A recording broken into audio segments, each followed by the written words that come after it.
Hey what's up guys, Yusuf Rafiq from Retix Digital. Hopefully you guys are doing well. आज की इस video के अंदर हम देखेंगे कि ब्लेंडर के अंदर आप अपने 3D मॉडल्स को किस तरीके से रिग कर सकते हैं। ये ट्यूटोरियल कोई एडवांस लेवल का नहीं है, बल्कि ये बिगिनर्स के लिए, खासतौर पर वो जिन्होंने अभी तक एक मॉडल भी रिग नहीं किया। इसके अंदर हम रिगिंग की बेसिक्स को देखेंगे कि बोन्स क्या होती हैं, उनकी हायरार्की क्या होती है, आप किस तरीके से अपने बेसिक 3D मॉडल को रिग कर सकते हैं। और इस वीडियो को बनाने का मकसद भी यही है कि आप इजीली समझ सकें कि रिगिंग क्या होती है और अपने 3D मॉडल्स को रिग कर सकें। और अगर आप ब्लेंडर में बिल्कुल नए हैं, आपको नहीं यूज करना था ब्लेंडर, तो आप लोगों के लिए मुकम्मल फ्री कोर्स बनाया है जो कि आप मेरे YouTube चैनल पे जाके देख सकते हैं। और अगर आप इस चैनल के ऊपर नए हैं और आपने अभी तक सब्सक्राइब नहीं किया तो जरूर सब्सक्राइब कीजिएगा। तो बिना वक्त जाए बिना चलते हैं अपने ट्यूटोरियल की तरफ। सबसे पहले हम बात करते हैं कि रिगिंग है क्या। रिगिंग असल में एक ऐसा प्रोसेस है जिसके जरिए आप एक स्केलेटन ड्रॉ करके अपने 3D मॉडल में मूवमेंट पैदा कर सकते हैं। आप उसको वॉक करवा सकते हैं, आप उसको किसी किस्म की मूवमेंट दिलवा सकते हैं। और इसमें क्या है कि आपको एक स्केलेटन ड्रॉ करना पड़ता है जो कि आपकी उस 3D मॉडल के साथ मैच करता है, ऑलमोस्ट उसके जॉइंट्स जो हैं। फिर आप उस जॉइंट को उसकी मैश के साथ पेरेंट कर देते हैं। तो जो आप अपने जो बोन्स हैं उसको मूव करवाएंगे तो आपका 3D मॉडल उस जगह से वैसे ही मूवमेंट शो करेगा। अगर मैं आपको इसकी एग्जांपल दूं तो आप इस पेंसिल को एज ए बोन ले सकते हैं कि ये एक बोन है और ये इसका 3D मॉडल, या आप कह सकते हैं ज्योमेट्री है। और अगर मैं दोनों को आप इसमें लिंक कर लेता हूं तो जैसे मैं इस बोन को चेंज करवाऊंगा, इसकी पोजीशन को चेंज करवाऊंगा, तो ये साथ में मैश भी वैसे ही मूव करेगा। अब ये जो बोन है ये रेंडर नहीं होगी, आपका मैश जो है वो रेंडर होगा और आप इजीली इसको मूवमेंट करवा सकते हो। और यहाँ पे एक दूसरा क्वेश्चन है कि क्या रिगिंग इजी है, तो ये एक थोड़ा सा कॉम्प्लिकेटेड क्वेश्चन है। इजी उन लोगों के लिए है जिनको रिगिंग पसंद है। अगर आपको रिगिंग पसंद नहीं है तो ये प्रोसेस आपके लिए बहुत ही ज्यादा जो है वो थका देने वाला और बोरिंग हो सकता है। तो अगर आपको रिगिंग पसंद है, बाय द वे ये हर एक फील्ड के अंदर यूज हो सकता है। अगर आपको वो काम पसंद है तो आपके लिए ईजी होगा, अगर आपको पसंद नहीं है तो वो आपको बिल्कुल पसंद नहीं आएगा। तीसरी बात यह है कि बोन और मैश में फर्क क्या है। तो बोन को आप एक कह सकते हैं सपोर्टिंग डेटा है जो कि खुद रेंडर तो नहीं होता, बट जो आपके 3D मॉडल्स हैं उनको मूव करवाता है। वो एक किस्म का सपोर्टिंग कैरेक्टर है जो जिसको आप देख रहे हैं व्यू पोर्ट के अंदर चेंजेस कर रहे हैं, उसके कंट्रोल्स भी हैं, बट वो रेंडर नहीं होगा, बल्कि आपका 3D मॉडल जो है वो रेंडर होगा। अब आते हैं मेन मुद्दे की तरफ कि आप ब्लेंडर के अंदर बोन्स जो है वो किस तरीके से क्रिएट कर सकते हैं। तो यहाँ पर आप देख सकते हैं कि मेरे पास ब्लेंडर ओपन है और अगर मैं बोन्स जो है क्रिएट करना चाहूँ तो आप शिफ्ट ए को प्रेस करेंगे और नीचे आपको नजर आ रहा होगा आर्मेचर, और इसके ऊपर क्लिक करेंगे तो यहाँ पे आप देखेंगे आपके पास एक बोन जो है वो क्रिएट हो चुकी है। अगर मैं यहाँ से 1 को प्रेस करूं तो हमारे पास फ्रंट और ऑर्थोग्राफिक व्यू आ चुका है। ये जो बोन है इसकी 3 आपके पास टैब जो है वो ओपन हो सकते हैं, जैसा कि आप ऊपर नजर आ रहा होगा। ऑब्जेक्ट मोड है, एडिट मोड है और पॉज मोड है। ऑब्जेक्ट और एडिट मोड तो आपको पता ही है, जबकि पॉज मोड के अंदर आप इस रिग की एनिमेशन करवा सकते हो अपने मॉडल को मूव करवाने के लिए। जब तक आपका रिग तैयार नहीं है आप पॉज मोड में किसी किस्म की चेंजेस जो है उस तरह से नहीं करेंगे, ताकि जब आपका जो स्केलेटन है वो तैयार हो जाएगा देन आप वहाँ पे उसकी डिफरेंट पोजिंग वगैरह करवा सकते हैं। तो ये हमारी बोन है और यहाँ पे आप देखेंगे एक आर्मेचर जो है वो क्रिएट हो गया। उसके अंदर आपको एक आर्मेचर और पोज 2 डिफरेंट चीजें नजर आ रही हैं। और इसके अंदर जाएंगे तो आपको इस बोन का नाम नजर आ रहा होगा। अगर आप इसके अंदर जितनी बोन्स क्रिएट करेंगे उनके सेपरेट डिफरेंट नेम्स होंगे, आप उनको रीनेम कर सकते हो और इनकी स्पेसिफिक एक हायरार्की भी होगी जिसको हम आगे डिस्कस करेंगे। तो अब सवाल ये है कि हम इस बोन को चेंज कैसे कर सकते हैं। तो अगर मैं यहाँ से एडिट मोड में जाऊंगा टैब को प्रेस करके और मैं इसको सेलेक्ट करता हूँ और यहाँ से मैं ई को प्रेस करूंगा तो आप इसको एक्सट्रूड कर सकते हो इसकी बोन को। तो अब हमारे पास 2 बोन हो चुकी हैं।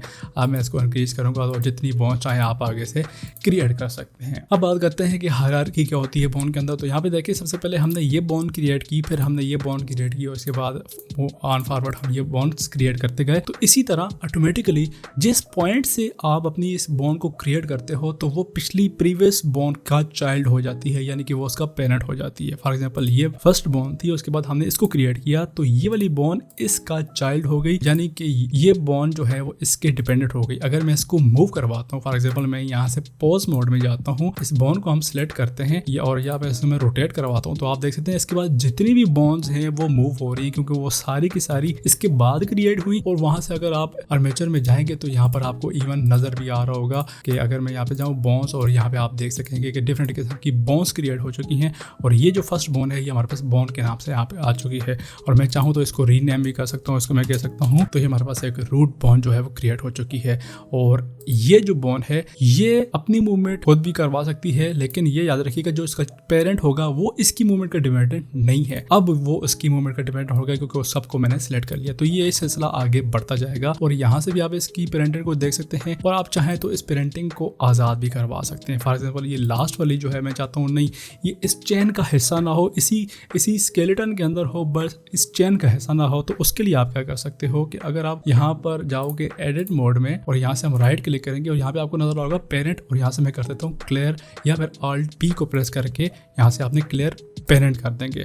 तो अब होगा क्या कि आप देखेंगे कि आपकी बोन इसी स्केलेटन के अंदर है, बट वो उस हायरार्की का हिस्सा नहीं रही, वो आप साइड पे यहाँ पे आपको नजर आ रहा होगा कि ये जो हमारी हायरार्की थी उससे बाहर आ गई। तो आप इस तरीके से बोन को अलग भी कर सकते हैं। यहाँ पर एक और चीज बताता चलूँ कि फॉर एग्जाम्पल मैंने यहाँ से इस पॉइंट को सिलेक्ट किया और यहाँ से मैं ई को प्रेस करता हूँ तो यहाँ पर इस बोन की दो ये वाली चाइल्ड जो है वो क्रिएट हो जाएंगे। अगर मैं यहाँ पे क्लिक करता हूँ अगर और हम इस रूट में जाते हैं तो यहाँ पे आपको नजर आ रहा होगा ये हमारी बोन है और इसके अंदर आपको दो बोन्स नजर आ रही हैं, एक जो अभी हमने क्रिएट की और इसके, क्योंकि इसके अंदर भी आगे मजीद लेयर्स हैं, बोन्स हैं, तो आपको यहाँ पर नजर आ रही होंगी। तो इस तरीके से आप एक हायरार्की क्रिएट कर सकते हो किसी भी ऑर्गेनिज्म के अंदर। जो उसकी हायरार्की बन रही है बोन की वो आप इसी तरीके से क्रिएट कर सकते हो। आपको पता होगा कौन सी बोन कहाँ पे आनी है और कौन सी बोन किस बोन को फॉलो कर रही है। तो ये था एक इंट्रोडक्शन के बोन्स क्या होती हैं। अब हम बात करते हैं कि हम स्केलेटन को अपने 3D मॉडल के साथ लिंक किस तरीके से करेंगे। तो मैं सबको सिलेक्ट करके, बल्कि यहाँ से ऑब्जेक्ट मोड में जाके इसको सिलेक्ट करके डिलीट कर लेता हूँ। अब हम क्या करते हैं कि एक 3D मॉडल जो है वो क्रिएट करते हैं।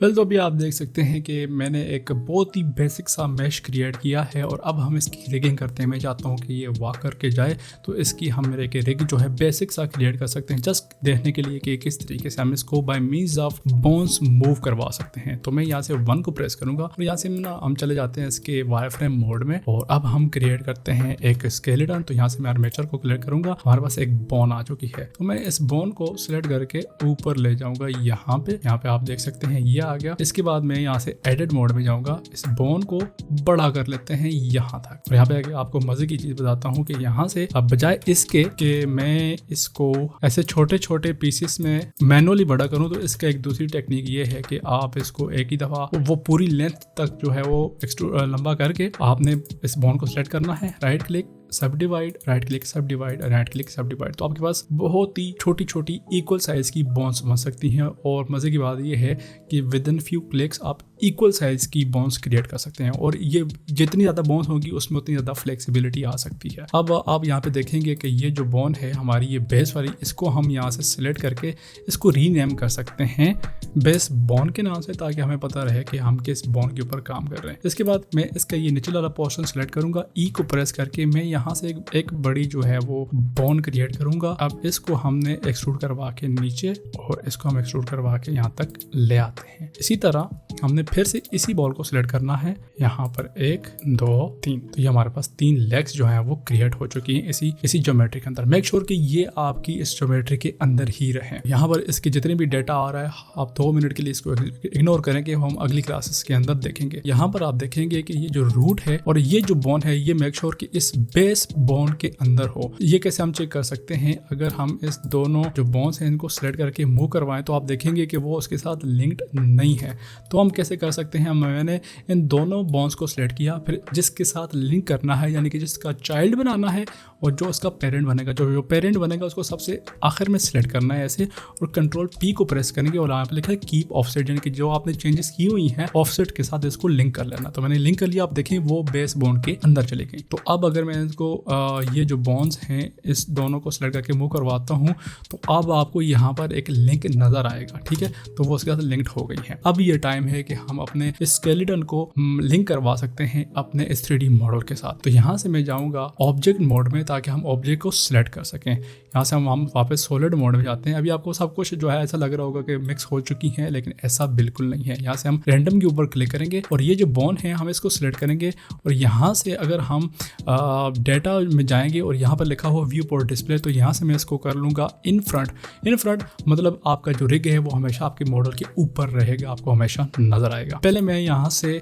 अपने 3D मॉडल को सिलेक्ट करूँगा, देन मैं इसके स्केलेटन को सिलेक्ट करूँगा। याद रहे कि जो चीज़ जिसकी चाइल्ड होगी या जो उसका पेरेंट होगा वो सबसे आखिर में सिलेक्ट होगा। इसके बाद कंट्रोल पी को सिलेक्ट करते हैं और आप नीचे देखेंगे कि विद ऑटोमेटिक वेट्स इसके ऊपर आपने क्लिक कर लेना है। तो अभी आपका ये जो मैश है वो इस बोन का चाइल्ड हो चुका है। अगर यहाँ से पॉज मोड में जाते हो, मैं इस बॉन्ड को सेलेक्ट करके मूव करवाता हूँ, तो आप देख सकते हैं कि वो जो मेश है वो फॉलो कर रहा है हमारे स्केलेटन को। यहाँ से एक और काम कर सकते हैं कि यहाँ से ऑक्टाहेड्रल की बजाय मैं यहाँ से स्टिक कर लूँ, तो वो जो आपका स्केलेटन है वो बहुत ही छोटा सा लाइनर टाइप हो जाएगा, तो इतनी खिचड़ी नहीं बनेगी। तो आप इसको ईजिली कंट्रोल करके यहाँ पे आप देख सकते हो मूवमेंट करवा सकते हो। अब ये जो मूवमेंट है आप इसको एनिमेट भी करवा सकते हैं। फॉर एग्जांपल अगर मैं इसको यहाँ से थोड़ा नॉर्मल कर लूँ, यहाँ पर मैं एक की फ्रेम सेलेक्ट कर लेता हूँ, यहाँ पर ऐसे, ये ऐसे, और इसको मैं थोड़ा आगे की तरफ ले जाता हूँ और इसको थोड़ा सा आगे जाते हैं 20 फ्रेम के ऊपर, इसको मैं रिवर्स ले जाता हूँ और इसको आगे की तरफ। देन इस हम 20 फ्रेम बाद वापस चले जाते हैं कुछ ऐसे, और अब हम 40 फ्रेम्स की एक टोटल फ्रेम रेंज क्रिएट कर लेते हैं। तो प्ले करते हैं, तो आपके पास यहाँ पे आप देख सकते हैं कि एक बेसिक जो है वो वॉक साइकिल आपके पास तैयार हो चुका है, और आप इस तरीके से जितना बड़ा ऑब्जेक्ट है उसकी रिगिंग तैयार कर सकते हैं। तो आपने देखा कि हमने किस तरीके से अपने 3D मॉडल को एक स्केलेटन के साथ लिंक किया है और उसकी रिगिंग की है और उसको एनिमेट भी किया है। तो उम्मीद है आपको ये ट्यूटोरियल पसंद आया होगा, इससे आपके रिगिंग के जो कॉन्सेप्ट्स हैं वो क्लियर हुए होंगे, और maybe it will be helpful for you to create some amazing animation. तो अगर आपको इस वीडियो में कुछ सीखने को मिला है तो वीडियो को लाइक कीजिएगा। अगर आपने इसको पसंद किया है, अपना प्यार का इजहार, या फिर आपका कोई क्वेश्चन है तो नीचे कमेंट सेक्शन में कर सकते हैं, और हो सके तो दोस्तों के साथ शेयर भी कीजिएगा। मिलते हैं अगली वीडियो में। पीस।